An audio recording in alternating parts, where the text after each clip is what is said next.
So, this is the behind the song of my newest single, Sounds Like Hope, the third single from my EP, Honest. Sounds Like Hope was really difficult to write. Probably one of the hardest songs I've ever written. Not necessarily because of what it's about, but because of the mental space I was in.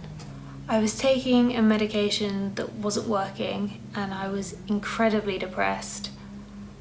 I don't know why I even thought I was up for co-writing that day. I don't know how I made myself get there, but I'm really glad I did.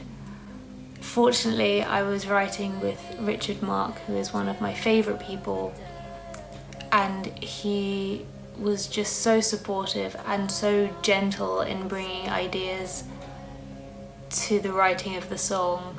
He was very aware. He's always very aware of when I'm struggling. So he was definitely the right person to be writing with that day. All I had was this phrase, sounds like hope. This idea that you know hope is out there, but you don't know what it is, and you wouldn't necessarily recognize it if you found it. You just have this instinct that it's there. But other than that, my brain it just felt like this massive empty cavern.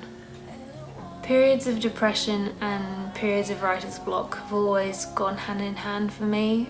It's practically a symptom of my depression, and one that I haven't really figured out how to manage when getting out of a depressive episode can take months or even years.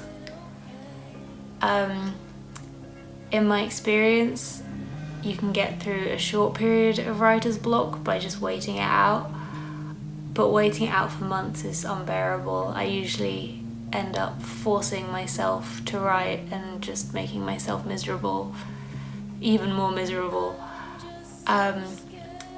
But that day we were lucky.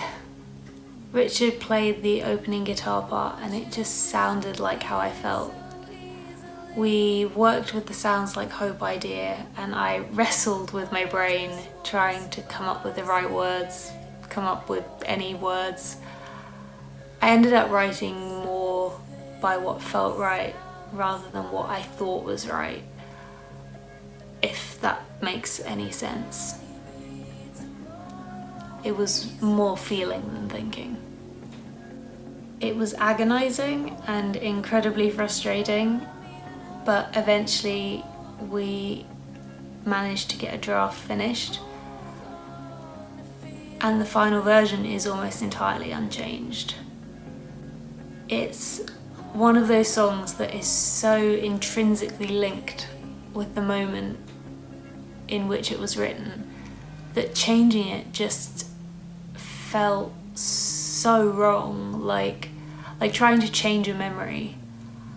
We experimented with the production a bit, but the song itself is pretty much the same as the way we left it when we finished that day.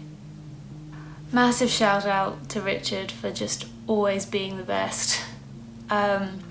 To Josh from Sproglet Studios and Luke from Oakfield Records for their amazing work on the track. And I love this song. I hope you guys love it too, and I can't wait for you to see the music video.